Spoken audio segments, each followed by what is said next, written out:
तो मेरे प्यारे साथियों, रेलवे ग्रुप डी एग्जाम 2025 आज है 26 दिसंबर और 26 दिसंबर की ऑल शिफ्ट्स के क्वेश्चंस का हम लोग एनालिसिस करने वाले हैं। मेरे प्यारे साथियों, जितने भी क्वेश्चंस हमने सेलेक्ट किए हैं 100% एक्यूरेट और ऑथेंटिक क्वेश्चंस हैं। अगर आपका भी एग्जाम आने वाले शिफ्ट्सों में है तो प्लीज इस वीडियो को शुरू से लेकर अंत तक देखिएगा, 100% हेल्पफुल साबित होगा। तो चलिए अब हम लोग बिना टाइम वेस्ट किए हुए वीडियो को शुरू करते हैं। तो मेरे प्यारे साथियों, एक क्वेश्चन देखिए आया था 7 मई 2025 को भारत के 244 जिलों में ऑपरेशन अभ्यास नामक देशव्यापी नागरिक सुरक्षा मॉक ड्रिल का आयोजन किया गया था। तो 21 मंत्रालय के द्वारा किया गया था, एक क्वेश्चन पूछा गया था। तो मेरे प्यारे साथियों, जैसा कि आप सभी लोगों को पता है कि ऑपरेशन सिंदूर से पहले एक मॉक ड्रिल का मतलब नियंत्रण किया गया था, एक मॉक ड्रिल किया गया था पूरे देश में। मतलब भारत के टोटल 244 जिलों में मॉक ड्रिल किया गया था। तो पूछा गया था कि 21 मंत्रालय के द्वारा इस तरह का मॉक ड्रिल का आयोजन किया गया था। तो गृह मंत्रालय इसका राइट आंसर हो जाता। गृह मंत्रालय अगर लगाए हैं तो आपका सही जवाब हो जाएगा। उसके बाद मेरे प्यारे साथियों, एक क्वेश्चन देख लीजिए आया था जनवरी 2025 में राष्ट्रपति जो बाइडेन द्वारा संयुक्त राज्य अमेरिका के सर्वोच्च नागरिक सम्मान प्रेसिडेंशियल मेडल ऑफ फ्रीडम से किस फुटबॉल खिलाड़ी को सम्मानित किया गया था। तो देखिए, अमेरिका के राष्ट्रपति जो बाइडेन के द्वारा लियोनेस मेसी को मेरे प्यारे साथियों, अमेरिका के एक बहुत ही प्रतिष्ठित सर्वोच्च नागरिक सम्मान है जिसको हम लोग प्रेसिडेंशियल मेडल ऑफ फ्रीडम के नाम से जानते हैं।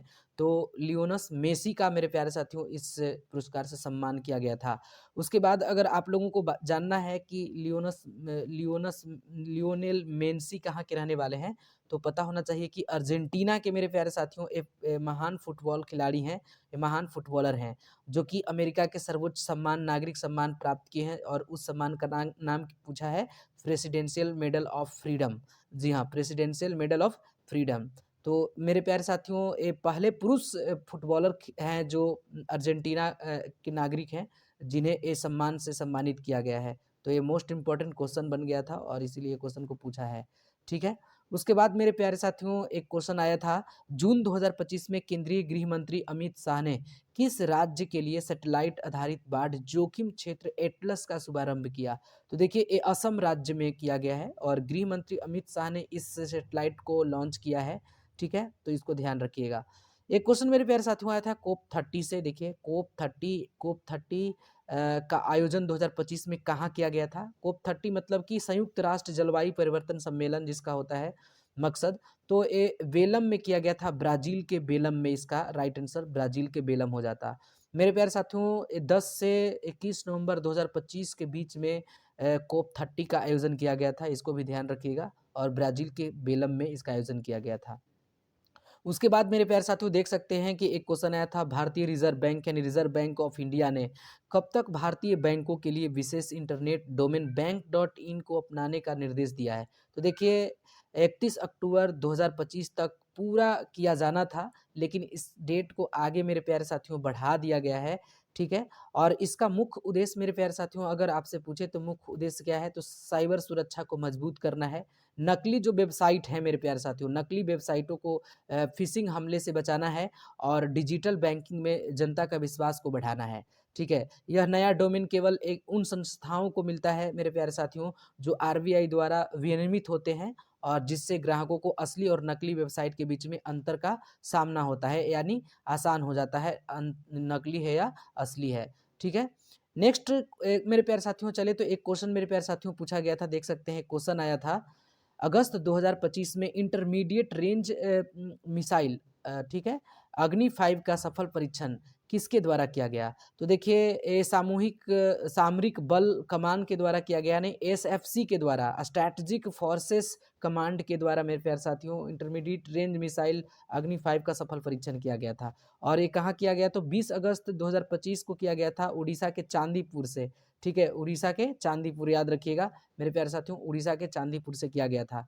सामरिक बल कमान मतलब एसएफसी के द्वारा इसका, और उद्देश्य क्या रहा, तो उद्देश्य देखिए इसका मकसद था कि मिसाइल की सटीकता को जांचना था, विश्वसनीयता और परिचालन क्षमताओं का सत्यापन करना था। इसलिए अग्नि 5 मिसाइल को एसएफसी के द्वारा इसको लॉन्च किया गया था।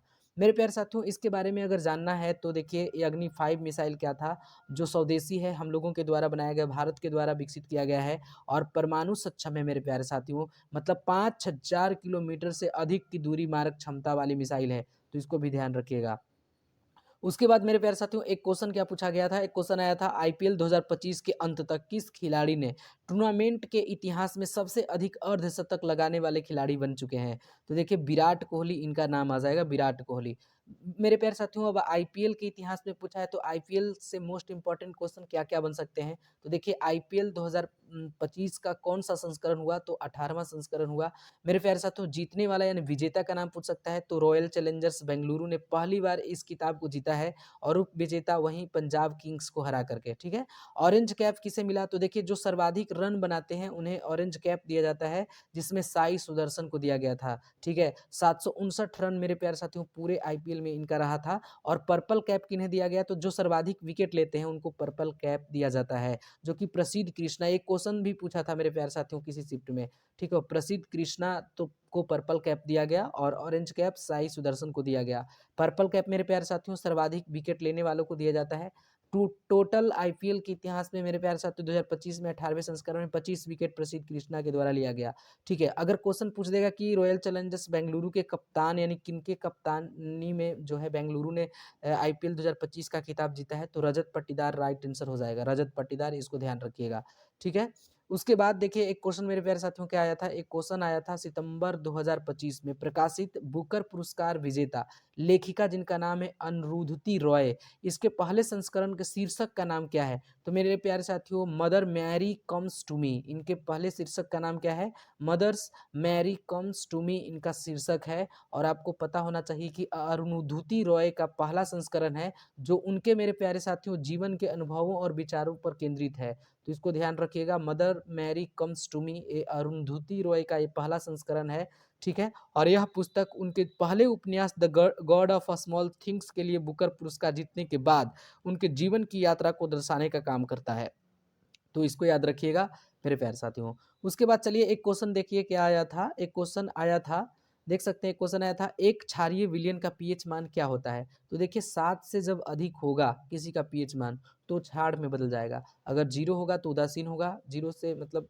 नीचे जाएंगे तो अम्लीय, ठीक है। तो इस तरह से आप लोग देख सकते हैं। उसके बाद मेरे प्यारे साथियों एक क्वेश्चन क्या आया था, देखिए एक क्वेश्चन आया था कार्बन परमाणुओं का वह अद्वितीय गुण क्या है जिसके कारण वह आपस में जुड़कर लंबी और स्थिर श्रृंखलाओं का निर्माण करती हैं या श्रृंखला बनाने में सक्षम होती हैं, तो जिसको हम लोग कहते हैं श्रृंखलन, क्या कहा जाता है, श्रृंखलन ही वो गुण है जो कार्बनिक परमाणुओं का एक गुण है जो जिसके कारण मेरे प्यारे साथियों आपस में जुड़कर एक लंबी श्रृंखला बनाने का काम करती है और एक लंबी और स्थिर श्रृंखला बनाने का काम करती है। इसके बारे में आपको पता होना चाहिए कि श्रृंखलन क्या होता है, ठीक है, यानी कंटेंशन क्या होता है। तो देखिए एक होता क्या है कि एक विशिष्ट गुण होता है श्रृंखलन, ठीक है, जिसके द्वारा कार्बन जो है परमाणु खुद से जुड़कर एक सीधी और शाखित और बहुत ही वलय यानी रिंग टाइप की संरचना का निर्माण करती है, ठीक है, जिसमें ट्रेवलेंसी होती है यानी कार्बनिक परमाणुओं के संयोजकता कोष होते हैं, वैलेंस सेल होता है और उसमें 4 इलेक्ट्रॉन होते हैं मेरे प्यारे साथियों, और जिससे यह 4 संयोजकता बंध बना सकता है जो अन्य परमाणु यानी कार्बन जो जिसमें रहते हैं उसको उसके साथ जुड़ने के लिए क्या होता है इसका यानी वैलेंस सेल का होना जरूरी होता है, ठीक है। तो इस चीज को भी समझ गए होंगे। उसके बाद मेरे प्यारे साथियों एक क्वेश्चन आया था यदि एक ध्वनि तरंग का तरंग दैर्ध्य दिया था 680 मीटर, ठीक है, और उनकी आवृत्ति दिया था 0.5 हर्ट्ज, तो उनका तरंग दैर्ध्य क्या होगा, तो देखिए सिंपली इसको गुना कर देना था, यानी उनका तरंग दैर्ध्य जो था उसके उसमें गुना कर देना था उनकी आवृत्ति से। तो जब आप 680 में आप 0.5 हर्ट्ज से मल्टीप्लाई कीजिएगा तो 344 मीटर पर सेकेंड उसका स्पीड आ जाएगा, तरंग की चाल लेंथ आ जाएगा, ठीक है। तो इसको ध्यान में रखिएगा। उसके बाद देखिए एक क्वेश्चन मेरे प्यारे साथियों क्या आया था, एक क्वेश्चन आया था उत्तल लेंस में जब प्रकाश की किरण मध्य फोकस से होकर गुजरती है तो अपवर्तन के बाद वह कहाँ जाती है, तो देखिए मुख्य अक्ष के समानांतर हो जाती है। आप सभी लोगों को पता है कि जब उत्तल लेंस की बात आती है और जब प्रकाश की किरण उत्तल लेंस में मुख्य फोकस से होकर गुजरेगी मेरे प्यारे साथियों, तो अपवर्तन के बाद वो मुख्य अक्ष के समानांतर ही होकर गुजरती है, इस बात को भी ध्यान रखिएगा, मुख्य अक्ष के समानांतर गुजरेगी। उसके बाद देखिए क्वेश्चन आया था जनवरी 2025 में वक्फ संपत्तियों के प्रबंधन के लिए वक्फ बोर्ड की क्षेत्रीय बैठक का आयोजन कहाँ किया गया था? तो देखिए इसका आयोजन जो किया गया था वो लखनऊ में किया गया था। और देखिए वक्फ जो विल है इससे बहुत सारे क्वेश्चंस मल्टीपल शिफ्ट्स में पूछे गए हैं, तो इसको थोड़ा-सा ध्यान दे दीजिएगा, ठीक है? उसपे उसके बाद देखिए एक एक मेरे प्यारे साथियों बायो का क्वेश्चन है क्या था? जीव विज्ञान के अनुसार सभी जीवित जीवों का मुख्य स्रोत क्या होता है? तो देखिए जीव विज्ञान के अनुसार जो है अपनी प्रजाति का अस्तित्व बनाए रखना और प्रजनन करना ही जीव विज्ञान के अनुसार सभी जीवों का एक प्रमुख उद्देश्य होता है। तो इसमें अगर आप अपनी प्रजाति का अस्तित्व बनाए रखना और प्रजनन करना अगर आप लगाए हैं तो आपका आंसर सही हो सकता है, ठीक है? उसके बाद एक क्वेश्चन आया था जून 2025 में हुए लुधियाना पश्चिमी सभा उपचुनाव हुआ था, ठीक है? तो पूछा था क्या जून 2025 में हुए लुधियाना पश्चिम विधानसभा उपचुनाव में किस राजनीतिक दल ने जीत दर्ज की है? तो ये अरविंद केजरीवाल जी का पार्टी आम आदमी पार्टी ने जीत दर्ज की है, इसको ध्यान रखिएगा, ठीक है? एक क्वेश्चन मेरे प्यारे साथियों क्या आया था, देखिए एक क्वेश्चन आया था पश्चिम बंगाल सरकार ने एक नई सुरक्षा दिशा निर्देश के अनुसार रात की पाली मतलब रात 10 बजे से सुबह 6 बजे तक में काम करने वाली महिला और कर्मचारियों के लिए क्या अनिवार्य कर दिया गया है? तो देखिए मेरे प्यारे साथियों पश्चिम बंगाल सरकार ने एक सुरक्षा को ध्यान में रखते हुए बहुत ही बड़ी जो नाइट शिफ्ट्स में काम करती हैं मतलब कि रात 10 बजे से सुबह 6 बजे तक उन महिलाओं कर्मचारियों के लिए एक दिशा निर्देश दिया गया है सुरक्षा के दृष्टि से, जिसमें क्या कहा गया है कि 10 बजे से सुबह 6 बजे के बीच काम करने वाली महिलाओं और कर्मचारियों की सुरक्षा के लिए एक कदम उठाया गया है और वो कदम में क्या कहा गया है कि जिनमें सुरक्षा परिवहन मतलब जिनमें सुरक्षित परिवहन होना चाहिए जीपीएस महिला सुरक्षा कर्मियों के साथ, ठीक है? कार्यस्थल पर सीसीटीवी कैमरा होना चाहिए, महिला कर्मचारियों के लिए अलग आराम क्षेत्र यानी अलग रेस्ट रूम होना चाहिए, कम से कम 10 महिलाओं या कुल स्टाफ का 1/3, ठीक है? का नाइट शिफ्ट होना चाहिए और उसमें होना ही चाहिए और आपातकालीन अलार्म युक्त मोबाइल ऐप शामिल होना चाहिए ताकि उनकी सुरक्षा और सुविधा सुनिश्चित की जा सके। खासकर आरजीकर अस्पताल मामले के बाद इस तरह के कदम उठाए गए हैं वेस्ट बंगाल सरकार के द्वारा, ठीक है? तो इसको ध्यान में रखिएगा, तो इस तरह के इसके आंसर हो जाते हैं, ठीक है? उसके बाद मेरे प्यारे साथियों एक क्वेश्चन आया था भारतीय रिजर्व बैंक यानी रिजर्व बैंक ऑफ इंडिया ने मई 2025 में north east small finance bank limited का नाम बदलकर आधिकारिक तौर पर क्या कर दिया है? तो देखिए रिजर्व बैंक ने एक बैंक का नाम बदला है और उस बैंक का नाम था north east small finance bank limited और मई 2025 में ही आरबीआई के गाइडलाइंस के हिसाब से उसको बदला गया है। तो north east small finance bank limited का नाम बदल करके स्लाइस स्मॉल फाइनेंस बैंक कर दिया गया है क्योंकि north east small finance bank limited का जो मर्ज हुआ है वो स्लाइस बैंक के साथ हुआ है, तो इसीलिए दोनों का नाम आ गया है स्लाइस स्मॉल फाइनेंस बैंक, ठीक है? तो ये आरबीआई के द्वारा इसको नाम बदल दिया गया है। उसके बाद देखिए एक क्वेश्चन मेरे प्यारे साथियों 2025 के ही करंट से आया था। एक क्वेश्चन मेरे प्यारे साथियों था 2025 में भारत में पहली बार आयोजित विश्व स्वास्थ्य शिखर सम्मेलन का क्षेत्रीय बैठक कहाँ आयोजित किया गया? तो ये देखिए नई दिल्ली में इसका आयोजन किया गया था भारत मंडपम में, ठीक है? मुख्य क्षेत्रीय बैठक ये हुआ था पहली बार। स्वास्थ्य समानता सुनिश्चित करने के लिए इसका जो विषय रहा, स्वास्थ्य समानता सुनिश्चित करने के लिए पहुँच बढ़ाना यानी scaling access to ensure health equality. ये आपका पहली बार जो आयोजित हुआ है विश्व स्वास्थ्य शिखर सम्मेलन भारत में, उसका एक विषय रहा था क्षेत्रीय बैठक का, क्या था? तो स्वास्थ्य समानता सुनिश्चित करने के लिए पहुँच बढ़ाना मतलब कि scaling access to ensure health equality इसका विषय था, इसको ध्यान रखिएगा, ठीक है? मेरे प्यारे साथियों नेक्स्ट क्वेश्चन की बात करें तो देखिए एक क्वेश्चन क्या आया था, एक क्वेश्चन आया था मतलब अगर मेरे प्यारे साथियों पूछेगा कि ये जो क्वेश्चन है भारतीय स्वास्थ्य जो मिशन पहली बार किया गया है शिखर सम्मेलन का आयोजन, अगर इसमें आपसे क्वेश्चन पूछेगा एक्स्ट्रा क्वेश्चन कि इसका आयोजन मेरे प्यारे साथियों कहाँ किया? तो देखिए आयोजन भारत में पहली बार इसका किया गया था। प्रतिष्ठित वैश्विक स्वास्थ्य कार्यक्रम की मेज़बानी की थी, ठीक है? जिसमें 50 से अधिक देशों के 5000 से अधिक प्रतिनिधियों ने मेरे प्यारे साथियों इसमें भाग लिया था। तो याद रखिएगा इसके विषय को भी ध्यान रखिएगा, ठीक है? उसके बाद देखिए एक क्वेश्चन मेरे प्यारे साथियों क्या आया था, प्रोटीन की जानकारी प्रदान करने वाले डीएनए के भाग को क्या कहा जाता है? अब आप लोग से मैं एक क्वेश्चन पूछूंगा जिसका जवाब आप लोगों को कमेंट्स में करना है। डीएनए का फुल फॉर्म आप लोग बता दीजिएगा। क्वेश्चन क्या था, प्रोटीन की जानकारी प्राप्त करने वाले यानी प्रदान करने वाले डीएनए के भाग को क्या कहा जाता है, तो उसे जीन कहा जाता है। क्या कहा जाता है, जीन कहा जाता है। प्रोटीन की जो जानकारी देती है या प्रोटीन की जो जानकारी प्रदान करती है, उसकी करने वाले जो डीएनए के जो भाग होते हैं उसको जीन्स कहा जाता है। जीन मतलब वंश कहा जाता है, ठीक है, तो इसको ध्यान रखिएगा। उसके बाद मेरे प्यारे साथियों देख सकते हैं एक क्वेश्चन आया था, किसने सुझाव दिया था कि जीवन जो है सरल अकार्बनिक अणुओं से विकसित हुआ है, तो हॉल्डेन के द्वारा इस तरह का जो सुझाव दिया गया था, हॉल्डेन याद रखिएगा, ठीक है। हॉल्डेन ने जीवन सरल अकार्बनिक अणुओं से विकसित हुआ है, ये हॉल्डेन नामक एक वैज्ञानिक ने बताया था, ठीक है। उसके बाद मेरे प्यारे साथियों क्वेश्चन आया था, वृक्षों में सामग्री के परिवहन में सहायक ऊतकों को क्या कहा जाता है, तो ये संवहनी ऊतक कहा जाता है, ठीक है। वृक्षों में सामग्री के परिवहन में सहायक जो ऊतक होते हैं उसे संवहनी ऊतक कहा जाता है।